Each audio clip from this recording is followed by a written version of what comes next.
ꯃꯁꯤꯒꯤ ꯚꯤꯗꯤꯑꯣ ꯑꯁꯤ ꯇꯥꯔꯕ ꯇꯨꯡꯗ ꯀꯔꯤꯒꯨꯝꯕ ꯅꯪꯒꯤ ꯊꯃꯣꯏꯗ ꯑꯀꯤꯕꯒꯤ ꯁꯔꯨꯛ ꯈꯖꯤꯛꯇꯪ ꯐꯥꯎꯕ ꯐꯥꯎꯔꯕꯗꯤ ꯚꯤꯗꯤꯑꯣ ꯑꯁꯤ ꯗꯤꯁꯂꯥꯏꯛ ꯇꯧꯕꯤꯔꯝꯃꯨ ꯗꯤꯁꯂꯥꯏꯛ ꯇꯧꯕꯤꯔꯝꯃꯨ ꯀꯣꯟꯐꯤꯗꯦꯟꯠ ꯂꯩꯅ ꯍꯥꯏꯖꯕꯒꯤ ꯃꯔꯝꯗꯤ ꯉꯁꯤꯒꯤ ꯚꯤꯗꯤꯑꯣꯁꯦ ꯄꯨꯟꯁꯤꯗ ꯌꯥꯝꯅ ꯃꯔꯨ ꯑꯣꯏꯒꯗꯕ ꯚꯤꯗꯤꯑꯣ ꯑꯃꯅꯤ ꯃꯤꯑꯣꯏꯕ ꯑꯩꯈꯣꯏꯒꯤ ꯄꯨꯟꯁꯤꯁꯦ ꯍꯔꯥꯎ ꯅꯨꯡꯉꯥꯏꯅ ꯍꯤꯡꯗꯕꯤꯗ ꯌꯥꯝꯅ ꯀꯤꯅ ꯍꯤꯡꯂꯤ ꯑꯩꯈꯣꯏ ꯄꯤꯛꯂꯤꯉꯩꯗꯒꯤ ꯑꯦꯛꯖꯥꯝꯒꯤ ꯑꯀꯤꯕ ꯁ꯭ꯀꯨꯜꯒꯤ ꯑꯀꯤꯕ ꯑꯗꯨꯒ ꯆꯥꯎ ꯁꯥꯡꯅ ꯄꯥꯈꯪ ꯐꯥꯔꯕ ꯀꯥꯟꯗꯅ ꯃꯥꯏ ꯄꯥꯛꯄ ꯊꯕꯛ ꯑꯃ ꯇꯧꯍꯧꯗ꯭ꯔꯗꯤ ꯍꯥꯏꯕꯒꯤ ꯑꯀꯤꯕ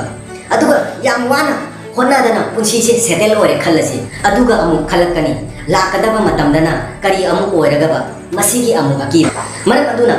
ꯉꯁꯤ ꯑꯩꯈꯣꯏꯅ ꯀꯤꯔꯤꯕ ꯃꯌꯥꯝꯁꯤꯒꯤ ꯁꯣꯂꯨꯁꯟ ꯑꯃ ꯍꯥꯏꯕꯤꯒꯦ ꯃꯁꯤꯒꯤ ꯁꯣꯂꯨꯁꯟ ꯑꯁꯤ ꯇꯥꯕꯗ ꯑꯩꯈꯣꯏꯒꯤ ꯍꯛꯆꯥꯡꯗ ꯀꯤꯔꯤꯕ ꯑꯀꯤꯕ ꯍꯥꯏꯕꯁꯦ ꯀꯔꯤꯁꯨ ꯅꯠꯇꯦ ꯈꯜꯂꯒꯅꯤ ꯃꯁꯤ ꯃꯌꯥꯝꯁꯦ ꯑꯩ ꯋꯥꯔꯤ ꯑꯃꯒ ꯂꯣꯏꯅꯅ ꯃꯤꯌꯥꯝꯗ ꯇꯥꯛꯆꯔꯛꯀꯦ ꯅꯨꯄꯥ ꯑꯃ ꯂꯩꯔꯝꯃꯤ ꯃꯍꯥꯛꯀꯤ ꯏꯟꯖꯤꯅꯤꯌꯥꯔꯤꯡꯒꯤ ꯑꯦꯛꯖꯥꯝ ꯂꯣꯏꯕꯇ ꯉꯥꯏꯔꯤ ꯃꯥꯒꯤ ꯑꯄꯥꯝꯕ ꯊꯕꯛ ꯍꯥꯏꯕꯕꯨ ꯃꯍꯥꯛ ꯕꯤꯖꯤꯅꯦꯁꯃꯦꯟ ꯑꯃ ꯑꯣꯏꯕ ꯄꯥꯝꯂꯝꯃꯤ ꯃꯁꯤꯒꯤ ꯑꯁꯥꯁꯦ ꯑꯩꯈꯣꯏ ꯄꯨꯝꯕ ꯀꯣꯂꯦꯖꯀꯤ ꯃꯇꯝꯗ ꯑꯅꯝꯕ ꯈꯟꯅꯩ ꯑꯗꯨꯒ ꯀꯣꯂꯦꯖ ꯇꯝꯕ ꯂꯣꯏꯕꯒ ꯍꯦꯛꯇ ꯀꯥꯎꯅꯈꯤ नुपा अदुना मासु असिगुम्बा आशा अमा मासु तौजे अदुबु बिजनेस तौबदा चंगबा लौसिंग अमसुंग पैसा अनिमक मांगोंदा लेते मसी पुंबगी मतुंगदसु महाकी वाखलदा खंजै बिजनेस हाइदसिदि सोयदना तौगनी हाइबगी अरेपा मा मसादा थमजे एग्जाम लोइबा तुंगदा मांगोंदा तौनिंगाय थबक करिसु लेरमदे मतम अदुदा माना सोशल मीडिया दा मतम अदुम लेरममी नोंमदि सोशल मीडिया दा माना थबकी एड अमा थेंगनखि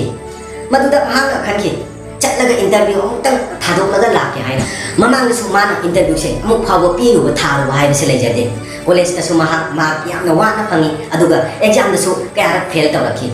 अदुगा माना इंटरव्यू हाइबसे मतौ करमना तौबगे येंथोके अदुगा करी हंबगे हाइबसे येंथोके खनखि